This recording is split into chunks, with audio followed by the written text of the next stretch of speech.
Hello everyone, this is Dr. Kim. So when you take periapical radiograph of an edentulous site, often it's difficult to identify the landmarks because you no longer have teeth to guide you the radiographic images.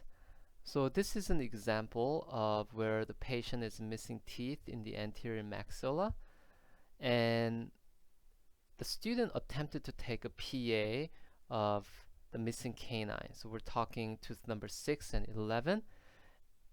And let's identify some of the common structures that we see on this radiograph. So why don't we start out with this one? Obviously the teeth are missing, so it's perhaps a little bit more challenging to see what all these lines are. So I'm going to help you through the process. So as I told you, that his attempt was to take a PA of missing canines, right? So this is the approximate location of the canine. Right over here, we have a corrugated border that is ascending, quickly ascending in this direction.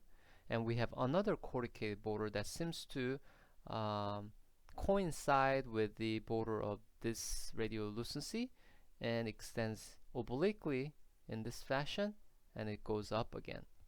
So what are these, right? So first of all, this one is, if you're used to taking a lot of canine PA and you know the anatomic features well, you should be able to answer these. But this is the floor of the maxillary sinus. So that's the floor of the maxillary sinus, and you know that the floor of the maxillary sinus often crosses with nasal aperture or floor of the nasal cavity on this projection. So that's the nasal aperture. And the fact that the nasal aperture is extending in this direction, and you see another nasal aperture, or the other side of the nasal aperture headed that way. And if you look very carefully, there is a thin radiolucent line that's extending superiorly in this fashion, right? That's the approximate kind of course of the direction of the radiolucent line, and that's the intermaxillary suture. So this means that's the midline of the maxilla. Okay, so this is the midline of the maxilla. You can see kind of soft tissue linings along the nasal floor and the nasal septum, and right here most likely represents the tip of the inferior border of the inferior turbinate. And given that this is the intermaxillary suture and the patient is edentulous, and there is that kind of oblique elongated radiolucency, so that is nasopalatine foramen. Let's look at the other side. So here's the area of supposedly missing 11.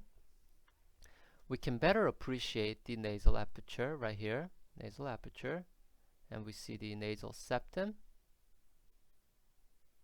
And while it's not clear, you know that this is the proximal direction of the intermaxillary suture, and here's the nasopalatine foramen that we saw previously. So again, nasal floor of the nasal cavity. And where was I? Yeah, nasal aperture, and we are not seeing the sinus wall very well, but I presume this is the portion of the sinus floor that we're seeing, but it's a little difficult to tell. So that's what I wanted to talk about, and also there is a relatively well-defined radiolucency in this area, which I've been told that the patient has drainage coming out of this site, so we will be better evaluating this area. Thank you very much. I hope this exercise was helpful, because I'm sure most of you can easily identify these structures had we had all those teeth. But without it, sometimes it is easy to be disoriented, and I hope that I showed you some of the landmarks that you can use to determine